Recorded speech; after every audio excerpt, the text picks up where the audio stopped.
जी बेटा। अच्छा, इंट्रोडक्शन बेटा। सबसे पहले कहता है कि एंशिएंट ग्रीक फिलोसोफर डेमोक्रेटिक्स। बेटा एक यूनानी फिलोसोफर था जिसका नाम था डेमोक्रेटिक्स। उसने क्या कहा था? उसने कहा था the matter is composed of tiny indivisible particles called atom. की जो एटम है वो क्या है? स्मॉल टाइनी इनडिविजिबल पार्टिकल है, ठीक है, एक बहुत ही छोटा पार्टिकल है जो फर्दर डिवाइड नहीं हो सकता, ठीक है। मतलब कि किसी भी, ये सिर्फ एक सिंगल है, ठीक है। इसमें और कोई भी चीज नहीं है, सब डिवाइड नहीं हो सकता, मजीद इसको हम डिवाइड नहीं कर सकते, उसे हम एटम कहते हैं। इसलिए कहा था ये, इसकी आपकी डेफिनेशन पूछी जा सकती है, ठीक है बेटा। अच्छा, the name atom was derived from the Latin word Atmos meaning indivisible, ठीक है बेटा। ये जो एटम है इसका नेम डिराइव कैसे हुई है? From the Latin word. बेटा ये लतीनी ज़बान का लफ्ज़ है, लतीनी ज़बान का वर्ड है एटमोस, ठीक है, मीनिंग इंडिविजिबल, जिसका मतलब है कि इंडिविजिबल, ठीक है, मजीद डिवाइड ना होने वाला। अच्छा, मतलब कहता है कि इन द बिगिनिंग ऑफ 19वीं सेंचुरी, 19वीं सदी के स्टार्ट में, ठीक है, John Dalton put forward atomic theory. John Dalton ने पुट फॉरवर्ड एटॉमिक थ्योरी दी थी। तो बेटा आपको ये इसके बारे में पता होना चाहिए कि जो जो जो जो जॉन डाल्टन है उसने थ्योरी कब दी थी, इसको आप हाईलाइट भी कर लें, ठीक है। तो ये जो एमसीक्यूज है क्वेश्चन है उसके लिए आपने इसको तैयार करना है, क्योंकि अभी जो 17 डेट को आपका टेस्ट होगा वो एमसीक्यूज टाइप होगा। अच्छा बेटा, तो जॉन डाल्टन ने थ्योरी दी थी, ठीक है बेटा। उसने क्या कहा था थ्योरी में, वो हम आगे पढ़ेंगे, ठीक है। इसकी चीज इसने कहा था अकॉर्डिंग टू इट, उसके मुताबिक, जॉन डाल्टन थ्योरी के मुताबिक, all matter is made up of, तमाम मैटर मिलके बने होते हैं very small individual particle called atoms, ठीक है। जो तमाम मैटर है वो छोटे जो इंडिविजुअल पार्टिकल, मजीद डिवाइड ना होने वाले पार्टिकल से मिलके बने होते हैं, जिसे हम एटम्स कहते हैं। मैटर किससे मिलके बने होते हैं? स्मॉल इंडिविजुअल पार्टिकल से, जो मजीद डिवाइड नहीं हो सकते, ठीक है बेटा। नेक्स्ट कहता है कि till the end of 19th century it was considered that atoms can not be subdivided. बेटा जो 19वीं सेंचुरी है, जो 19वीं सेंचुरी है उसकी आखिर तक, ठीक है, 19वीं सेंचुरी के लास्ट तक ये था कि साइंटिस्ट ये कहते थे कि जो एटम है वो फर्दर सब डिवाइड नहीं हो सकता, ठीक है, उसको मजीद डिवाइड नहीं कर सकते। लेकिन क्या हुआ, however in the beginning of 20th century, 20वीं सदी के आगाज में, ठीक है, 20वीं सदी के आगाज में बेटा क्या हुआ है कि 20वीं सदी एक्सपेरिमेंट्स परफॉर्म्ड बाय गोल्डस्टीन, ठीक है। 20वीं सदी के आगाज में गोल्डस्टीन ने क्या किया? एक्सपेरिमेंट किया है, जे थॉमसन ने किया था। Bohr and other scientist reveal that atom is made up of सब एटॉमिक पार्टिकल, ठीक है। ये कह रहे हैं कि 19वीं सदी के आखिर तक यही साइंटिस्ट कहते थे कि जो एटम है उससे हम डिवाइड नहीं कर सकते फर्दर। लेकिन 20वीं सदी के आगाज में ही जो साइंटिस्ट है, मैंने आपको नेम बताया, आपने इनको नेम याद करते हैं, गोल्डस्टीन, ठीक है, J Thomson, Bohr and other scientist, इन्होंने एक्सपेरिमेंट किए और कहा कि जो एटम है वो फर्दर सब डिवाइड हो सकता है सब एटॉमिक पार्टिकल्स में, जिसमें इलेक्ट्रॉन भी होते हैं, ठीक है, और इलेक्ट्रॉन होते हैं, प्रोटॉन्स होते हैं, ठीक है, एंड न्यूट्रॉन होते हैं, ठीक है बेटा। कहता है कि प्रॉपर्टीज ऑफ दी सब atomic particles will be discuss in this chapter. कहता है कि जो सब एटॉमिक पार्टिकल्स है, ठीक है, उसकी जो प्रॉपर्टीज है वो हम इस चैप्टर में पढ़ेंगे। सब एटॉमिक पार्टिकल्स कौन से बेटा? जो like electron, proton and neutron, ठीक है बेटा। अच्छा बेटा, पेज नंबर 28 पे आ जाए। नेक्स्ट से कहता है कि theories and experiment related to the structure of atom, ठीक है बेटा। अच्छा, अब मैं आपको पहले ये बता दूं कि इलेक्ट्रॉन क्या होते हैं, प्रोटॉन क्या होते हैं और न्यूट्रॉन क्या होते हैं। बेटा जो इलेक्ट्रॉन होते हैं वो क्या करते हैं? इलेक्ट्रॉन जो है वो, अच्छा, जो प्रोटॉन है वो जो न्यूक्लियस है उसके बिल्कुल अंदर होते हैं, ठीक है। जो इलेक्ट्रॉन होते हैं वो रिवॉल्व कर रहे होते हैं न्यूक्लियस के इर्द गिर्द, ठीक है। Electron are revolving around the nucleus, ठीक है बेटा। अच्छा, तो जो जॉन डॉल्टन ने थ्योरी दी थी, ठीक है, कि जो एटम है वो एक इनडिविजिबल पार्टिकल है, ठीक है बेटा। अच्छा, तो बेटा उसके बाद आपने क्या करना है कि आपको ये बात पता होना चाहिए इलेक्ट्रॉन किसने डिस्कवर किया था, प्रोटॉन किसने डिस्कवर किया था। तो ये सारी चीजें आपने अच्छे से याद कर लेनी है, ठीक है बेटा। अच्छा ये यहाँ से हम स्टार्ट करेंगे, इंपॉर्टेंट है, ठीक है। इन 1886, अब बेटा ये आपका एमसीक्यू से क्वेश्चन आ सकता है कि जो प्रोटॉन है वो किसने डिस्कवर किया और कब डिस्कवर हुआ, ठीक है बेटा। तो आपने ये अच्छे से कर लेना। इन 1886 Goldstein discover positively charge particle called proton. बस बेटा आपको ये पता होना चाहिए डेट, किस डेट को किस सन में, ठीक है, प्रोटॉन डिस्कवर हुआ है, किस साइंटिस्ट ने किया है, ठीक है, और क्या होता है। इन 1886 Goldstein discover positively charge particles का प्रोटॉन, ठीक है, ये प्रोटॉन के बारे में हो गया। नेक्स्ट कहता है इन 1897, ठीक है, J J Thomson found in an atom, ठीक है, the negatively charge particles known as electron. पहले वो बता रहा है कि पॉजिटिवली चार्ज पार्टिकल जो है वो गोल्डस्टीन ने डिस्कवर किया है, जिसे आप प्रोटॉन कहते हैं। लेकिन कहता है कि जब प्रोटॉन डिस्कवर हो चुका है, ठीक है, प्रोटॉन के डिस्कवर होने के बाद, प्रोटॉन के डिस्कवर होने के बाद 1897 में जे जे थॉमसन ने एक्सपेरिमेंट किया।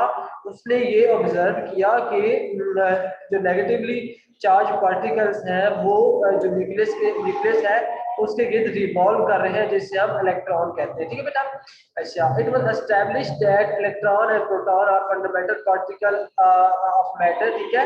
और ये चीज साबित हो गई कि इलेक्ट्रॉन और जो प्रोटॉन है वो जो पार्टिकल है उसके बुनियादी, ठीक है, जरूरी फंडामेंटल, ठीक है ना। बेस्ड अपॉन दीज ऑब्जर्वेशन, ये जो ऑब्जर्वेशन है, ये जो मुशाहिदात हुई है एटम के बारे में, जैसे कि प्रोटॉन जो है उसकी डिस्कवरी हुई है, इलेक्ट्रॉन की डिस्कवरी हुई है, इनको मद्देनजर रखते हुए Thomson put forward his plum pudding theory.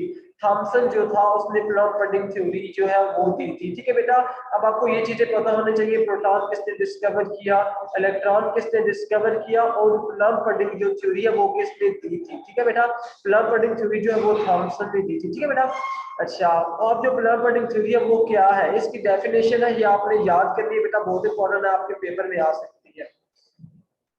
अच्छा, प्लम पडिंग थ्योरी है, ही पोस्टुलेट, थॉमसन ने पोस्टुलेट जो दिए थे उसमें क्या कहा था, that atoms were solid structure. Atom जो है एक सॉलिड स्ट्रक्चर है, ठीक है, ठोस स्ट्रक्चर है, ठीक है, ऑफ पॉजिटिवली चार्ज भी होता है विद टाइनी नेगेटिव पार्टिकल्स।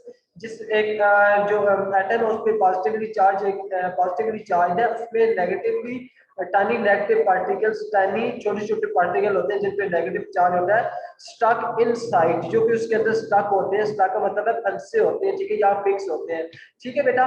तो inside it is like the plum in the pudding, ठीक है बेटा। तो आपने ये एज इट इज याद कर लेना, ठीक है बेटा। ये तीन चीजें आपने याद करनी है, इलेक्ट्रॉन कब डिस्कवर हुआ, किसने किया, प्रोटॉन कब डिस्कवर हुआ, किसने किया, डेट याद करनी है, और जो प्लम पडिंग थ्योरी है मोहम्मद अरब बेटा वेट करें। अच्छा, उसके बाद कहता है कि जो प्लम पडिंग थ्योरी है वो किसने दी है, ठीक है।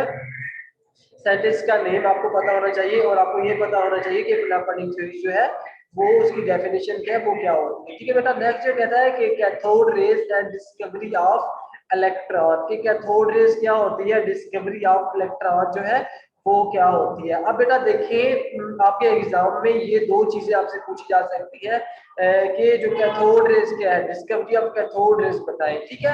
आपसे ये भी कहा जा सकता है कि डिस्कवरी ऑफ इलेक्ट्रॉन बताएं। इसके दो नेम्स हैं, ठीक है। या आप कैथोड रेज की जो डिस्कवरी वो आप कह सकते हैं, क्योंकि कैथोड रेज पे जो चार्ज है वो नेगेटिव होता है, इलेक्ट्रॉन पे नेगेटिव चार्ज है, दोनों सेम चीजें हैं, ठीक है। तो बेटा आपने दोनों नेम्स इसको याद कर लेना है, ठीक है बेटा। जैसे कहता है इन 1879 सर विलियम क्रूक्स, इन 1879 sir William crooks perform experiment. Sir William crook जो है उन्होंने 1879 में एक एक्सपेरिमेंट परफॉर्म किया बाय पासिंग इलेक्ट्रिक करंट। उन्होंने इलेक्ट्रिक करंट जो है वो पास किया थ्रू गैसेस में से इन डिस्चार्ज ट्यूब थी, ठीक है, उसके अंदर डिफरेंट गैसेस थी। उन्होंने गैसेस के अंदर से इलेक्ट्रिक जो करंट है वो पास किया at a very low pressure, जो प्रेशर था डिस्चार्ज ट्यूब के अंदर वो काफी लो था। ओके बेटा।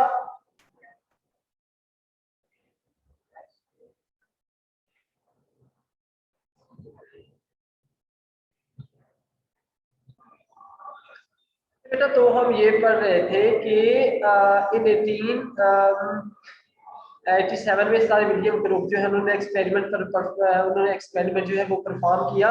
उनके पास एक डिस्चार्ज ट्यूब थी जिसके अंदर डिफरेंट गैसेस थी। उन्होंने क्या किया कि एक जो लो प्रेशर है, लो प्रेशर में, ठीक है, जो इलेक्ट्रिक करंट है वो जो है इलेक्ट्रिक करंट है वो पास करवाया।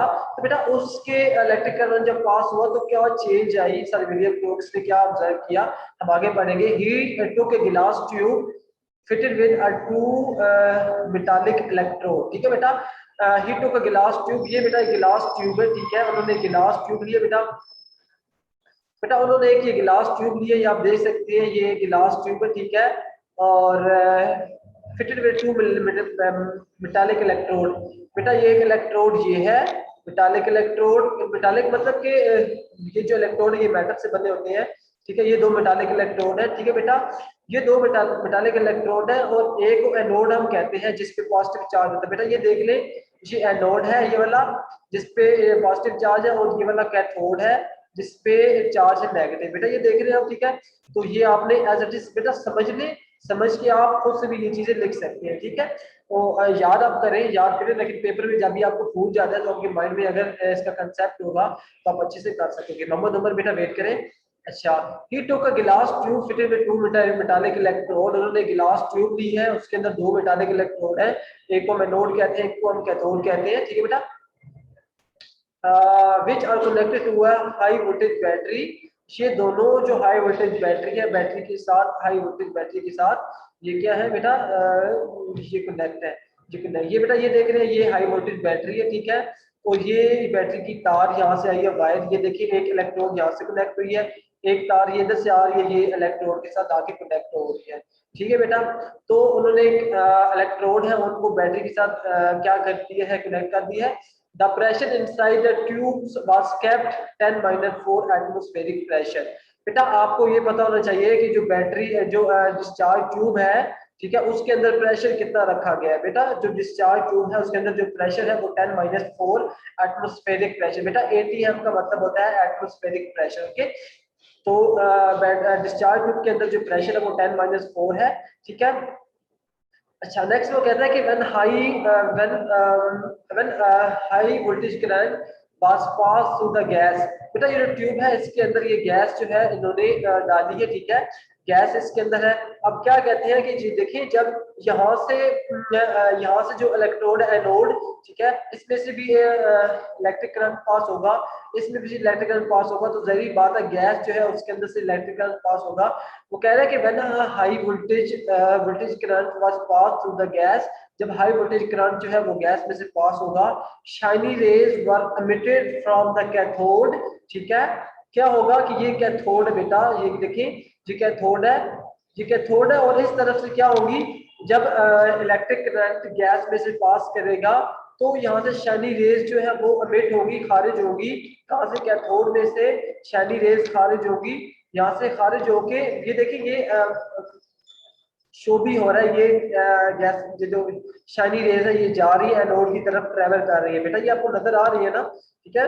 तो ये जो रेज है ये कैथोड से एमिट होगी, कैथोड से खारिज होगी, एनोड की तरफ पास करेंगी, ठीक है बेटा। तो नेक्स्ट ये क्या कह रहा है, when high voltage current was pass through the gas, shiny rays were emitted from the cathode which travel towards the anode as shown in figure 2.1। ये जो डायग्राम दी गई है बेटा इसमें शो भी हो रहा है कि जो रेस है वो कैथोड से निकल के एनोड की तरफ जो है वो ट्रेवल कर रही है, ठीक है। These raise were given the name of cathode rays. हम क्या करेंगे, ये जो रेस है इनको हम कैथोड रेस का नाम दिया जाएगा, as these were originated from the cathode, क्योंकि ये कैथोड से ओरिजिनेट हो रही है और एनोड की तरफ जाके एनोड की तरफ के ट्रेवल कर रही है, ठीक है बेटा। तो आपने क्या करना है, इसको एज इट इज याद कर लेना है, समझेंगे बेटा, समझ के पढ़ेंगे तो आपको लॉन्ग टाइम याद रहेगा, पेपर में आपको भूलेगा भी नहीं, ठीक है। तो आपने ऐसे इसको एज इट इज याद कर लेना है, ठीक है बेटा। अगर आपको फिर भी समझ ना आए तो वीडियो जो है ये वीडियो बना के यूट्यूब पे डाल दूंगा, आपने वहां से पढ़ लेना है, ठीक है बेटा।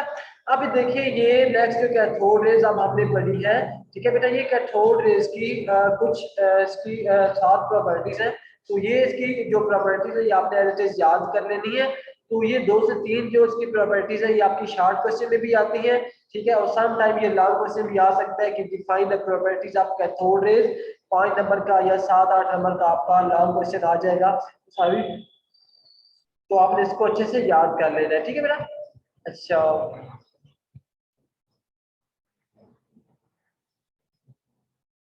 अच्छा, इसकी जो प्रॉपर्टीज है बेटा ये हम जल्दी जल्दी से पढ़ लेते हैं, टाइम कम है हमारे पास। तो फर्स्ट प्रॉपर्टीज है these rays travel in straight line. ये जो रेज होती है ये स्ट्रेट लाइन में बेटा ट्रेवल करती है। माइक ऑफ कर दे बेटा, जिसका माइक ऑन है अपना माइक ऑफ कर दे। तो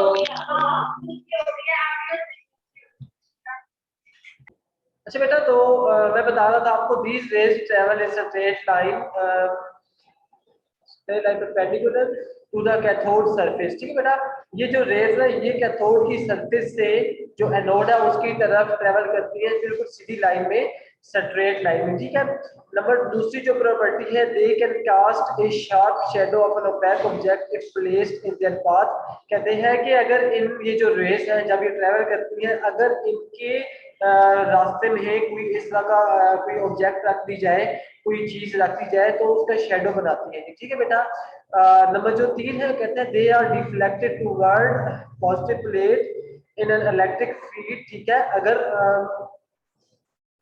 अगर पॉजिटिव प्लेट हो, इलेक्ट्रिक फील्ड जब अप्लाई हो रही हो, ठीक है, showing that they are negatively charge. अच्छा, ये वाली जो रेज होती है ये जो पॉजिटिव प्लेट्स है उसकी तरफ क्या करेगी, मूव करेगी, ठीक है, क्योंकि इनके ऊपर चार्ज जो होता है वो है नेगेटिवली चार्ज। ये जो रेस है, ठीक है, मैंने आपको बताया जिसका भी आप इलेक्ट्रॉन के ऊपर जो चार्ज है वो नेगेटिव होता है। जाहिर सी बात है जो रेस है उनके ऊपर जो चार्ज है वो नेगेटिव होगा। अब जो नेगेटिव चार्ज होगा जाहिर सी बात है वो पॉजिटिव चार्ज की तरफ अट्रैक्ट होगा। तो ये कह रहा है कि these are deflected toward positive plate, positive plate की तरफ जो ये रेस है ये क्या करती है, ट्रेवल करती है या अट्रैक्ट हो जाती है, डिफ्लेक्ट हो जाती है, क्योंकि इनके ऊपर नेगेटिव चार्ज होता है, ठीक है बेटा। अच्छा, फोर्थ वन कहता है they raise temperature of body on which they fall. अगर ये किसी ऐसी बॉडी के ऊपर पड़ जाए, किसी भी चीज के ऊपर पड़ जाए, उसका जो टेम्परेचर होता है वो हाई हो जाता है, ठीक है, इसका टेम्परेचर बढ़ जाता है, ठीक है बेटा। नंबर 5 कह रहा है J J Thomson discover their charge और मैस रेशियो। जो जे जे थॉमसन है उसने क्या किया था कि जो कैथोड रेज है इनका चार्ज और मैस रेशियो है वो डिस्कवर किया था, ठीक है। बेटा जो 6 है वो कहता है कि लाइट इज प्रोड्यूस्ड, लाइट जो है रोशनी पैदा होती है when these raise hit the walls of discharge tube. जो डिस्चार्ज ट्यूब अभी हमने पहले एक्सपेरिमेंट पढ़ा है जिसके अंदर गैसेस जो बंद होती है, इलेक्ट्रोड यानी एनोड और कैथोड फिक्स होते हैं, ठीक है, जो हमें डिस्चार्ज जो पहले मैंने अभी आपको मैंने आपको एक्सपेरिमेंट पढ़ाया है, ठीक है। तो उसके अंदर क्या कहती है कि अगर ये जो रेज है, ठीक है, कैथोड रेज अगर ये वॉल्स के साथ जाके हिट करती है, वॉल को हिट करती है, तो क्या होता है, लाइट प्रोड्यूस जो रोशनी है वो पैदा होती है, ठीक है बेटा।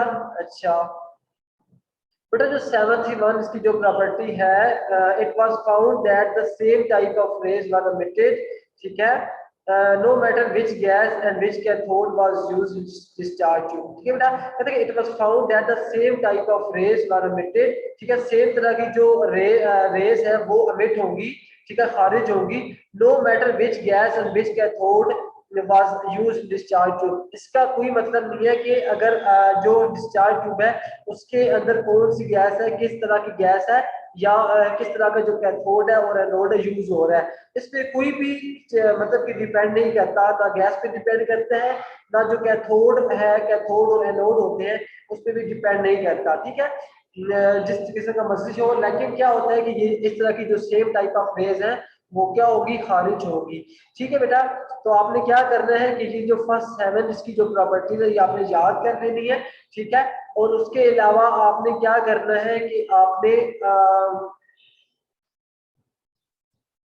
ये जो कैथोड रेज का एक्सपेरिमेंट है, ये भी आपने एज इट इज अपनी नोटबुक पे लिखना है, लेकिन मैं आपको व्हाट्सएप ग्रुप में जो आपका होम टास्क है वो भिजवा दूंगा, तो आपने अपनी नोटबुक पे लिखना है साथ साथ, और उसके अलावा आपने क्या करना है, इसको याद भी कर लेना है। ठीक है बेटा, अभी मैंने आपको समझा दिया है। अगर आपको कोई चीज समझ ना आई हो तो यही वीडियो मैं यूट्यूब पे अपलोड कर दूंगा। तो बेटा आपने क्या करना है कि वो वहां से हेल्प लेनी नहीं है, और अगेन आपने क्या करना है